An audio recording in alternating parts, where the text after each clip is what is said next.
Good evening বন্ধুরা, ছোট্ট একটি ভিডিও নিয়ে তোমাদের সামনে আসতে হলো। কালকে হয়তো ঘটনা বলতেই পারতাম, হয়তো ভুলে যেতাম।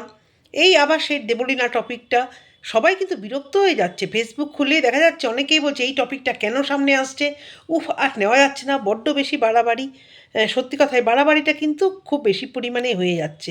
আমাদের তরফ থেকে তো হচ্ছে, আমরা তো ক্রিয়েটার, আমরা তো বলবোই, কিন্তু পারিবারিক যে ব্যাপারটা আবার তার দিদি কন্টিনিউয়াস বাইট দিচ্ছে। দিদি কোথা থেকে আসলো, কীতে কে তার ডিএনএ রিপোর্ট চেয়েছে কিছু বোঝা যাচ্ছে না। হঠাৎ করে দিদি এতদিনের পুরনো ব্লগ পুরনো ভিডিও, কিন্তু এই দিদিকে কোথাও দেখা যায়নি। হঠাৎ করে ঝোপ বুঝে কোপ মারতে কি তাহলে দিদি চলে এসছে? আর এত লাইভ কী করে করলো? বিভিন্ন রকম প্রশ্ন নিয়ে আসছি। তার আগে সাজানো প্রশংসা চ্যানেল থেকে আমি অপর্ণা তোমাদের জন্য নিয়ে আসলাম ছোট্ট একটি ভিডিও। অনেক কিছু রিসার্চ করে দেখা যাচ্ছে যে এতগুলো ঘুমের ট্যাবলেট খেয়ে কেউ এভাবে থাকতে পারে না। তার দুটো অ্যাকশান হতে পারে, হয় ভড়ক কিছু হয়ে যাওয়া, থ্যাঙ্ক গড সেটা হয়নি। আর না হলে যদি সে বেঁচেও থাকে তার কিন্তু অনেক বড় সমস্যা, বিশেষত সে এত তাড়াতাড়ি রিকভার করতে পারবে না, কিছুভাবেই পারবে না। যে দিদি বলছে 8 তারিখে সে শো করবে, কিছুই বোঝা যাচ্ছে না। আর সবথেকে আমার মনে ডে ওয়ান থেকে প্রশ্ন জেগেছিল, যে কোনো হসপিটাল নার্সিংহোমে এতক্ষণ ধরে লাইভ ভিডিও মনে হচ্ছে যেন পিকনিক চলছে। সায়কের মা, তারপরে ওই রূপা বলে যে ওর বন্ধুটি, ও মানে উৎসব চলছে। তো হসপিটাল থেকে কি কোনো স্টেপ নেওয়া যাবে না? সাধারণ যে কোনো অতি সাধারণ মানুষ যদি ওখানে ভিডিও করতে চায়, তারা কি অ্যালাউ করতো? তাহলে এরা কী করে ভিডিও করছে? আর সেই ভিডিও তো প্রচুর পরিমাণে ভাইরাল হচ্ছে। প্রশ্ন অনেক কিছুই মাথায় আসছে। তারপরে কি কিছু আইনতই কিছু স্টেপ নেওয়া হবে না কারোর এগেনস্টে? সবার এগেনস্টে কিন্তু নেওয়া যায়।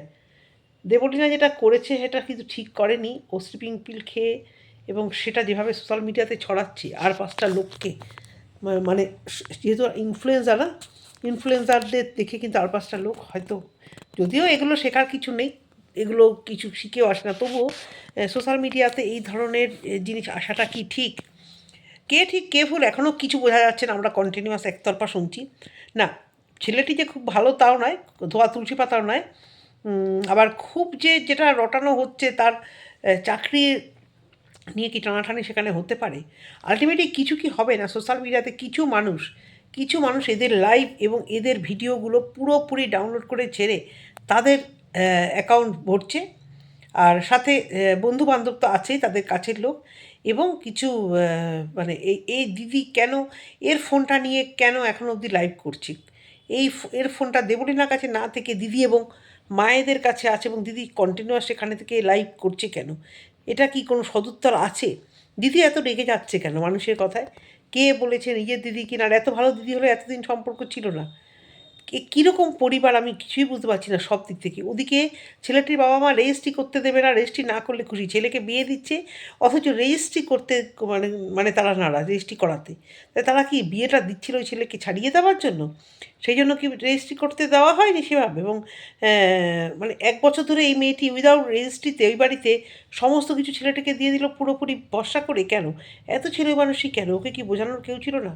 দেবলীনা কিন্তু কোনো ভুল ছিল না, কিন্তু এখানে বাইরের কিছু মানুষ এসে ওদের সম্পর্ক মধ্যে সর্বোপরি দেবলীনার এই ব্যাপারটাকে নিয়ে কিন্তু মানে ভীষণ তোলপাড় করে যাচ্ছে। ওর মা বলছে যে আমি কোনোদিন সংসার ছেড়ে আসতে বলিনি। না, টক্সিক রিলেশন হলে অবশ্যই বেরিয়ে আসবে, কিন্তু পাশ থেকে বন্ধু এবং দিদিরা বলছে কিন্তু না, মা বলেছিল, আমরা বলেছিলাম যে তুই এটা থেকে বেরিয়ে আয়। বিভিন্ন রকমের প্রশ্ন আসছে। সবথেকে প্রশ্ন আসছে যে তোমাদের এই সোশ্যাল জগৎটাকে ভালোভাবে দেখিয়েছে দেবলীনা। সব কিছু ভালো ভালো দেখানোর পরেও যখন এই কাণ্ডটা ঘটলো, তখন এইভাবে সোশ্যাল মিডিয়াতে আনলো কেন? দেবলীনা তো নিজে পোস্ট করেনি। হ্যাঁ, দেবলীনা লাইভটাকে কোনোভাবে ছেড়ে দিয়েছে, ছেড়ে দিয়ে বলেছে যে হয়তো 1 মাস পরে যখন বেরোবে তখন হয়তো আমি থাকবো না। 1 মাস ধরে এরকম ডিসিশন একটা মেয়ে নিল, তোমরা কাছের লোকেরা কেউ বুঝতে পারোনি যে ও একটা অন্য জায়গায় যেতে যাচ্ছে, অন্যভাবে ওর মানে ডিসিশন নিতে যাচ্ছে, ওর মনের দিক থেকে ভীষণ মানে ভেঙে যাচ্ছে। ওকে একটু ভালো ডাক্তার দেখানো উচিত, ওকে একটু সঙ্গ দেওয়া উচিত, ওর ভেতরে কথা বলা উচিত। তা না করে বন্ধুবান্ধব সবাই বিভিন্নভাবে কাদা ছোড়াছুড়ি করছে ওয়াইটিটা, এবারে ওয়াইটি বলো যে কোনো সোশ্যাল মিডিয়াতে। এটা কতটা বাস্তববাদী? আর প্রবাহ নন্দী কোথায় এখন? প্রবাহ নন্দী কোথায়? সে যেভাবে একটা গৃহবধূকে যদি মেন্টাল টর্চারও দেয়, এইভাবে যে ঘোরাফেরা করছে, তাহলে এখনও অবধি কেউ তার এগেনস্টে কোনো রকম স্টেপ নিল না। শুধুই ফেসবুকে তো চোখ রাখা যাচ্ছে না, সবাই শুধু বলছে শুধুমাত্র চ্যানেল গ্রো করার জন্য, করার জন্য না। দেবলীনার যেটা করেছে মানসিক দিক থেকে প্রচণ্ড ভেঙে গিয়ে ওটা করেছে। ও হয়তো চ্যানেলটা দাঁড় করানোর জন্য এগুলো করেনি, কিন্তু ওর আশেপাশে কিছু কাছের লোক সবাই তো এগুলোকে নিয়ে ভিউজ কামাচ্ছে। আজকে ভিডিও দেখলাম বন্ধুর, এটা ওটা কেনাকাটা করতে যাচ্ছে, লাস্টে থাম্বনেলটা কিন্তু দেবলীনার ওই হসপিটালের থাম্বনেলটাই দিয়েছে, এবং থামলে শুধু দেয়নি, বলেছে ওর সাথে দেখা করতে যাবো বলে লাস্টের টুকু মানুষ ওর যাবেই। ও কি কেনাকাটা করলো এখন সবাই লিস ইন্টারেস্টেড, সায়কের কথা বলছি। ও ও মাইক্রোভেন কিনলো না কিছু কিনলো, কেউ কি দেখতে যাচ্ছে না। যখনই দেবলীলার থামলেন দিয়ে ওকে দেখতে যাচ্ছি ও কেমন আছে এটা বলতে যাচ্ছে, এবং ক্যামেরাটা মুখের সামনে গিয়ে ফেলে কেমন আছিস, ও বলছে ভালো নেই, কেমন আছিস বল, ভালো করে বল।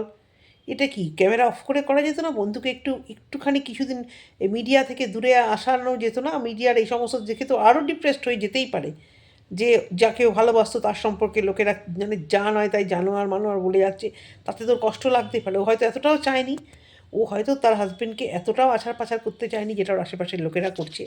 ওকে একটু, আমার কথা হচ্ছে আমি এটাই বললাম, ওকে একটু ধীর স্থির হতে দাও, ওকে একটু শান্ত হতে দাও। আর যারা যারা একজন মিথ্যু পথযাত্রী মানে তার জিনিসটাকে নিয়ে এইভাবে তোমরা পুরোটাই ছাড়ছো, তারা কি ভালো কাজ করছো? হ্যাঁ বুঝলাম, ওরাও সোশ্যাল করেছে, তোমাদের বাড়ি কেউ হলে ডাউনলোড করে হয় ছাড়তে কি?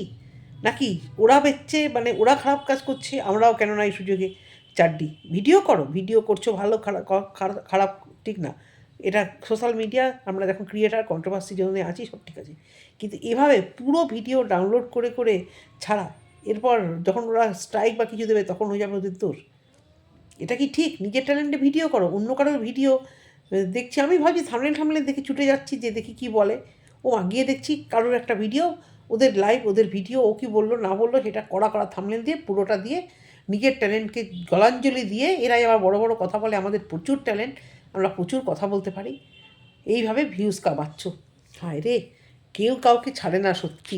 এই অবস্থাতেও লোকেদের কথা বলো, কন্ট্রোভার্সি ক্রিয়েটার বলো বা যেরকম যারাই সোশ্যাল মিডিয়াতে সব নিয়ে কথা বলে, সমাজসেবিকা বা নিউজ রিপোর্টার বা যারা এই ধরনের ইয়ে করে, সেটা অসুবিধা কিছু নেই কন্টেন্ট করলে, কিন্তু এভাবে মরিয়া হয়ে উঠে সবাই ওকে বেচতে লেগে গেছে, তার পুরো কথাগুলো, তার দিদি কী বললো, তার মা কী বললো, পুরো সেটা তো শোনাই হয়ে যাচ্ছে, তবুও তারা নিজেদের চ্যানেলের জন্য ডাউনলোড করে পুরোপুরি ছেড়ে দিচ্ছে।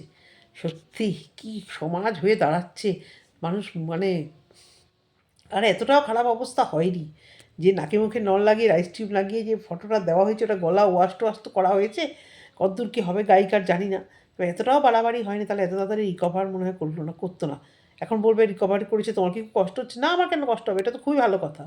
একটা প্রাণী, যে হোক, মানুষ হোক, যে বা যার মধ্যে প্রাণ আছে, চলে গেলে ভীষণই কষ্টের ব্যাপার। আর এটা তো একটা মানে ফুটফুটে প্রাণ, একটা বাচ্চা মেয়ে এই বয়সে কেনই বা যাবে? কিন্তু যতটা বাড়াবাড়ি করে দেখানো হচ্ছে ততটা বাড়াবাড়ি কিন্তু হয়নি, এটুকুই বলার ছিল। জানি না ভিডিওটা কেমন লাগবে, যদি তোমাদের ভালো লেগে থাকে অবশ্য করে কমেন্ট সেকশনে কমেন্ট করো। টাটা।